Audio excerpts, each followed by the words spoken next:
Continuamos en este recetario, doctor Guerrero Heredia, hoy jueves 6 de mayo del año 2021, y hoy conversamos con el presidente del Colegio Dominicano de Cirujanos, el doctor José Ramón García, quien es cirujano general puro.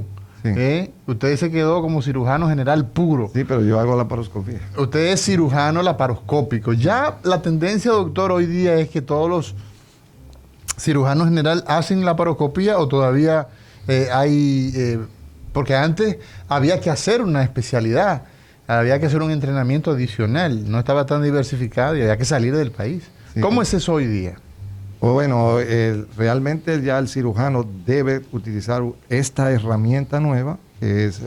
como parte de su formación el laparoscopio, ya se el laparoscopio. Es decir, que los residentes ya tienen entrenamiento, aunque sea en laparoscopía básica. Luego, entonces, se van haciendo otras especialidades y entrenamientos, principalmente en la cirugía oncológica, en la cirugía bariátrica. Todo esto ha ido aumentando y tenemos aquí grandes exponentes y grandes cirujanos que abarcan toda esa especialidad, que no tenemos que ir a otros países. ¿Ya está satisfecha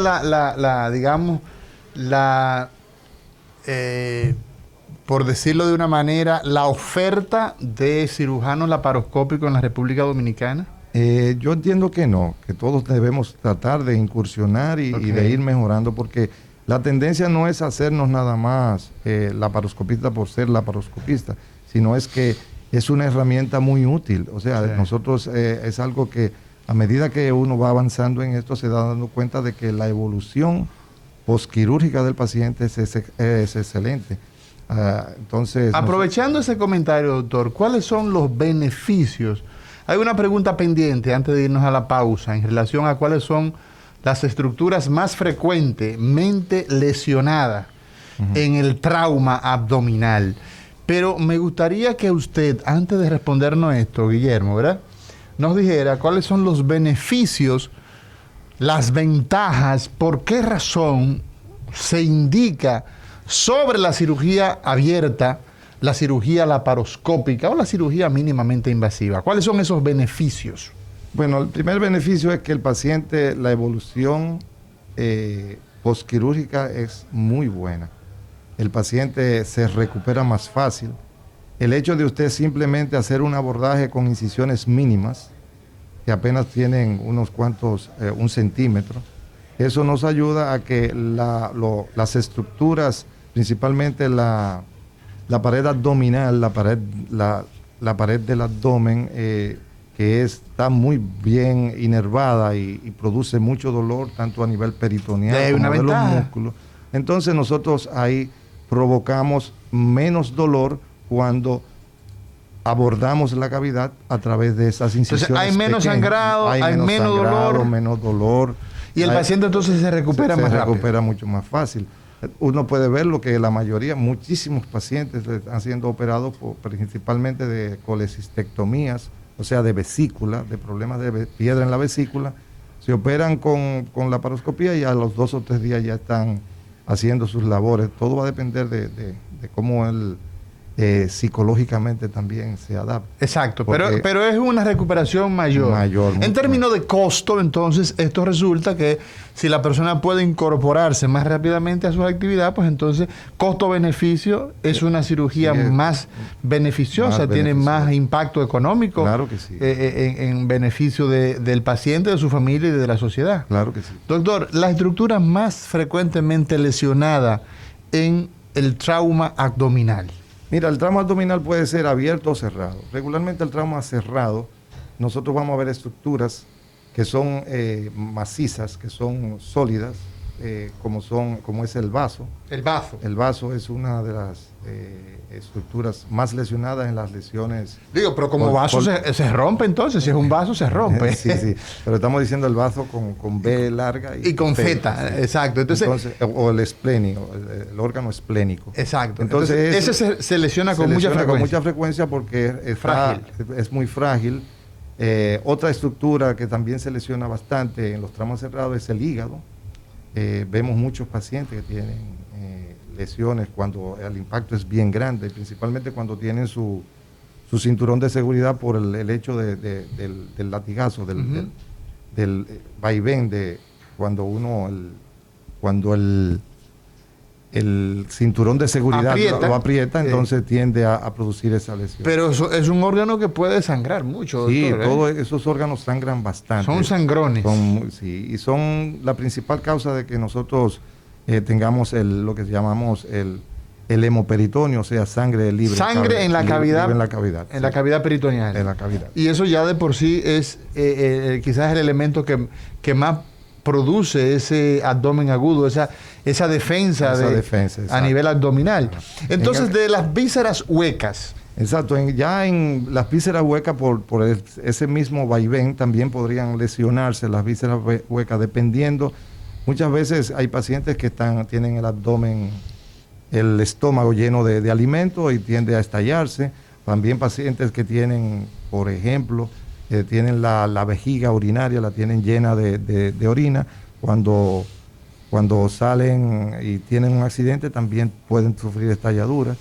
Y en el caso de pacientes que tengan... O sea, podemos tener, doctor, a ver si repetimos, podemos tener que una persona con un trauma abdominal, en un accidente de tránsito, por ejemplo, una caída a desnivel, puede estallar el estómago puede reventar y también la vejiga, ha dicho usted. Sí, es importante que el cirujano, por eso, cuando hace lo que se llama la investigación del trauma, tienda a preguntarle inclusive a la persona, ¿usted estaba en algún lugar, por ejemplo, regularmente cuando esos accidentes, hay muchos pacientes que están en sitios donde han estado ingiriendo algún tipo de bebida o de alimento. Entonces ese tipo nosotros le preguntamos y tiende a uno a darse cuenta o a pensar de que puede haber una estalladura de una de esas vísceras. Hemos tenido pacientes que han chocado y inmediatamente uno le hace las preguntas, inmediatamente dicen, tengo un dolor a nivel de la boca del estómago inmenso, y ya con eso ya uno va sospechando. Va focalizada a esa estructura. Inmediatamente uno le hace una radiografía de tórax principalmente, ya vemos que hay aire libre en cavidad. Ese aire libre en cavidad nos hace pensar de que hay una estructura hueca. Que hay una fuga a través del estómago, exacto, por ejemplo. Del estómago o también de los intestinos, podría ser. ¿Qué se hace, doctor, cuando nosotros tenemos una herida de bala? Que es un trauma, pero es un trauma provocado, ¿no? Claro. A nivel abdominal. ¿Qué se hace?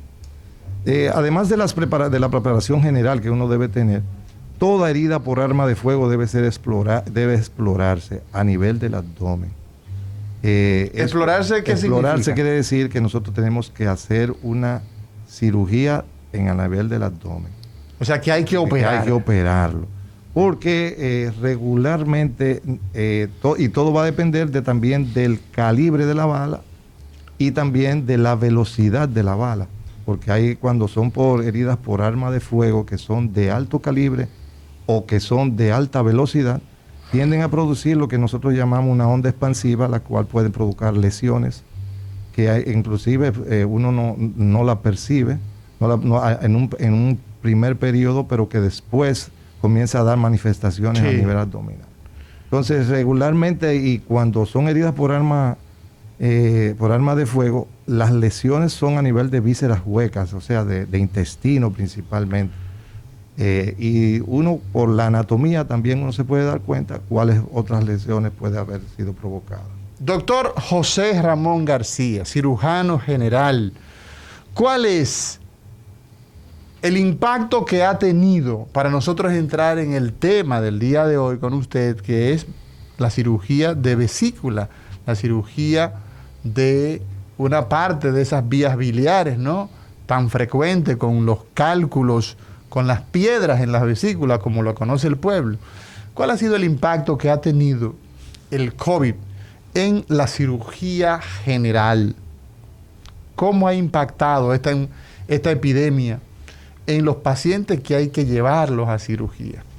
Mira, el impacto en un principio fue, nosotros como era una patología o es una patología que apenas estamos ya conociéndola y tanta información que teníamos, En el principio, como hubo un cierre ya de todos los procedimientos, el cierre y la emergencia, en el cual nosotros disminuimos ya, todas las cirugías electivas fueron paradas. O sea, todas las cirugías programadas. Programadas, las cirugías electivas, sí, pues se pararon todas por instrucciones del ministerio. Solamente se estaban haciendo las cirugías que eran más imprescindibles, por ejemplo, o sea, las de emergencia. Las de emergencia. Entonces, eso repercutió bastante en todo lo que se llama los procesos quirúrgicos de todo el país. A medida que fue avanzando y que fuimos conociendo más y que comenzaron a salir protocolos internacionales, principalmente de la OPS y de la OMS, en el cual ya fueron dándonos apertura a ciertas, y con la experiencia principalmente de los españoles y de los italianos Sí.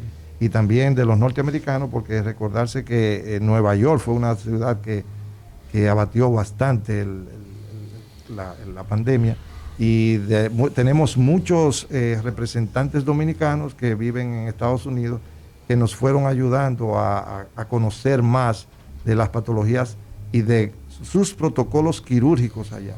Entonces tuvimos que utilizar, cuando ya habían pacientes que tenían COVID, teníamos que utilizar un equipo, un personal adecuado, un personal entrenado, con equipos de protección personal para poder hacer cualquier procedimiento.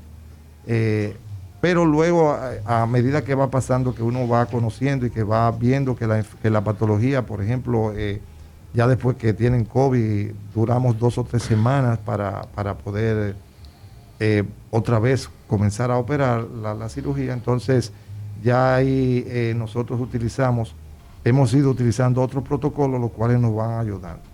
En el caso de la colecistectomía, o de las cirugías de vesícula, la cual tiene una alta incidencia en la República Dominicana, tanto igual que casi las hernias inguinales, que son las patologías más frecuentes para el cirujano general, nos hemos dado cuenta de que últimamente ya hemos tenido pacientes un poquito más complicados, porque se le había postergado los procedimientos y ahora han venido con vesículas con muchas complicaciones ya a nivel de abscesos, de colecistitis, o sea, de eso gangrenosa. ha sido parte de lo que hemos heredado en cirugía general de la etapa en la que estamos, la etapa de la pandemia. De la o sea, pandemia, sí. Complicaciones por retraso de esos procedimientos. De los procedimientos. Entonces, la vesícula biliar, ¿por qué se enferma? ¿Cuáles son las causas que llevan a que una persona haga una piedra en la vesícula, que haga cálculos biliares, vesicales, o sea, en la vesícula biliar, quiero decir? Esas respuestas, vámonos después de esta pausa. Señor Labur. Secretario del doctor Guerrero Heredia.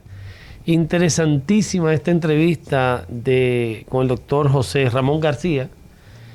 Y realmente dentro de lo que están hablando, que es el traumatismo, que es el tema del próximo evento, que volvemos a recordarle, el 38º Congreso del Colegio de Cirujanos,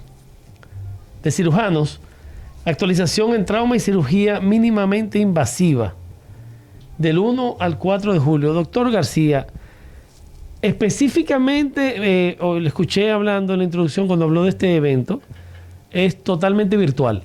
Sí, el evento es completamente virtual. El hecho de todavía estar y de la mayoría de los invitados ser de países donde todavía están cerrados los vuelos, principalmente Argentina, Chile, Uruguay, que tienen ciertas limitaciones para la salida y la entrada de personas al territorio de cada uno de esos países, hemos aprovechado y son invitados de gran calibre, personas que han querido colaborar con nosotros, que han estado inclusive con nosotros en nuestro país, en otros congresos, y que ahora la virtualidad los ha acercado inclusive más.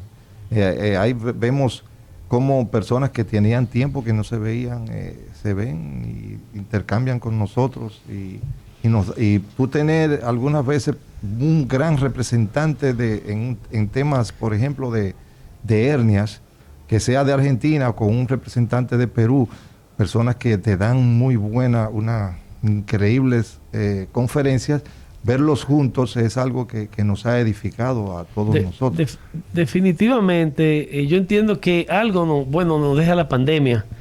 Y en estos casos específicamente, en lo que a mí respecta, en congresos odontológicos, hay ciertos profesionales de todas las áreas médicas que están muy ocupados en sus países y tienen una agenda de conferencias internacionales que si dura que sé cuánta hora. Por ejemplo, usted puede conectarse con cualquier colega de Asia, Corea, Japón, sin que tenga que durar un día completo viajando, que llega estropeado, que es el jet lag, y aparte los costos de los que hacen el evento.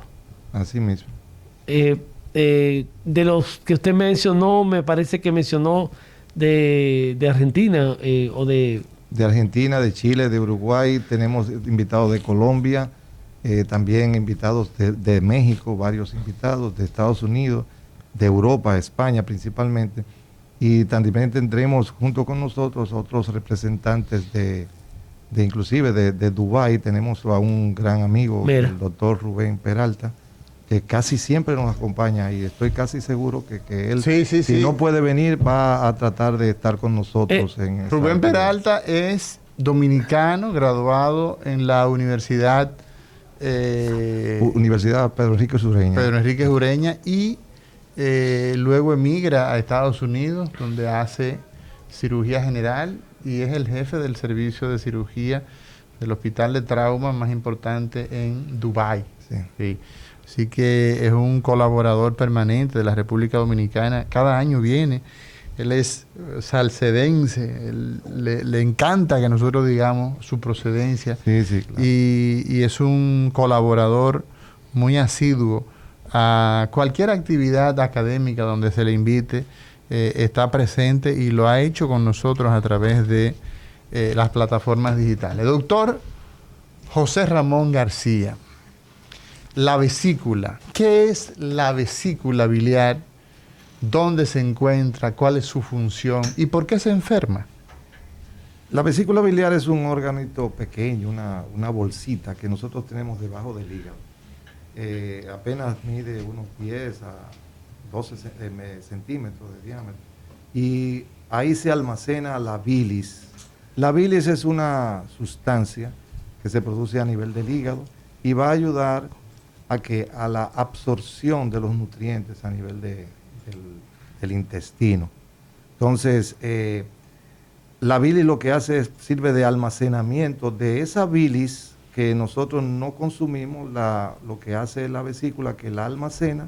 Es un almacén de bilis. Exacto. En el instante en que nosotros, y de concentración de la bilis, en el instante que nosotros ingerimos algún tipo de alimento, la vesícula se vacía y ayuda a la mejor absorción de los nutrientes. Sobre todo en la emulsificación de las grasas. Exactamente, principalmente en las grasas. Doctor, cuando nosotros escuchamos el término de colecistitis, ¿a qué se refieren ustedes con colecistitis? Sí, la colecistitis no es más que la inflamación de la vesícula.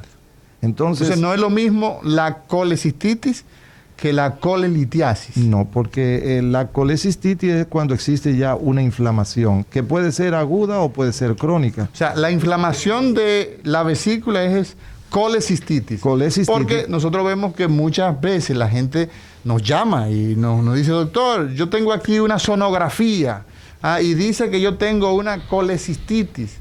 Y en otras ocasiones colelitiasis. No es lo mismo, ¿no? No. Lo que pasa es que la colecistitis es la inflamación de la vesícula, hay inflamación de sus paredes. Exacto. Esta puede ser producida por colelitiasis, que es piedra en la vesícula. Ok, entonces cuando puede ser producida también por colecistitis que son alitiásicas, que son producidas por otras causas, principalmente son vistas en mujeres que han tenido problemas ya de sangrado, que anémicas. Podrían haber una inflamación de la vesícula y puede ser alitiásica, o sea, sin piedra. Sin piedra. Pero la principal que nosotros vemos ya de un 90%, 95% a 98% de los casos es colecistitis producida por piedra en la vesícula. Entonces, la principal enfermedad de la vesícula es que se formen piedras. Cálculos o piedras en la vesícula. ¿Y dónde y por qué se forman esos cálculos? Hay múltiples teorías, principalmente lo que hay es una precipitación, o sea, hay una concentración de las sustancias que constituyen y hay una alteración entre la formación o la interacción de esa sustancia, lo cual produce ese precipitado, esa concentración a nivel del interior de la vesícula. Entonces eso se agrupa y forma entonces lo que se llaman los cálculos, que pueden ser milimétricos o pueden ser de gran cantidad, de gran tamaño. Entonces el hígado produce la bilis se acumula en la vesícula. Exactamente. Y entonces, por razones todavía no muy bien claras, se forman esas piedras en el trayecto. Desde el hígado hasta la vesícula, nosotros tenemos que toda esa región, ustedes les hablan de las vías... Las vías biliares. Las vías biliares, exacto, ¿ok? Sí. Y eso interviene también con el duodeno y tiene que ver con el páncreas, todos esos conductos involucran a esos órganos. Sí, sale del conducto, lo que se llama el hepático, el conducto que hepático del hígado, que sale ¿no? del hígado, cuando se junta con el cístico, que es el conducto de la vesícula, forma el conducto que se llama colédoco. El colédoco. Entonces el colédoco se une con un otro conducto que viene del páncreas. Entonces ahí desembocan ambos en el duodeno. Que para entonces, para darle a los alimentos, ¿verdad? Toda esa ayudarle en la digestión. A la digestión, ¿verdad? Y a la absorción de las grasas, de todos los nutrientes. Se dice que el color marrón, ¿no? Ese color característico de las heces, pues es producto es producto, sí, de la bilis. Sí, de la bilis y de todos esos componentes que están... Doctor, ¿qué lleva a pensar a un médico que un paciente tiene piedras en la vesícula, que tiene cálculos? ¿Cuáles son los síntomas principales? Casi siempre los pacientes que nos llegan a nosotros son pacientes referidos por el gastroenterólogo, porque el gastroenterólogo ha ido al gastroenterólogo porque siente molestias a nivel de la boca del estómago. Cuando ingiere algún tipo de alimento, principalmente ricos en grasa, tiende a dolerle por debajo de la costilla. Hay veces que pueden manifestarse con náuseas, vómitos. Náuseas, vómitos, dolor a nivel de la zona de la boca del estómago, o la zona que nosotros llamamos epigastrio, y del hipocondrio derecho, que también es la zona por debajo de la costilla. Del lado derecho. Del lado derecho. Ajá. Regularmente, entonces ya al paciente se le indica un estudio de sonográfico, el cual es el principal estudio que nos hace el diagnóstico, o sea, nos da el 98% del diagnóstico de piedra en la vesícula, lo da la sonografía abdominal. Entonces... O sea, que es una herramienta muy fácil. Sí, muy fácil y asequible a todo paciente. Y tiene una buena sensibilidad, sobre un 94%, ¿no? Sí, casi 98%. 98%. O sea, el estudio que diagnostica una piedra en la vesícula es la sonografía abdominal.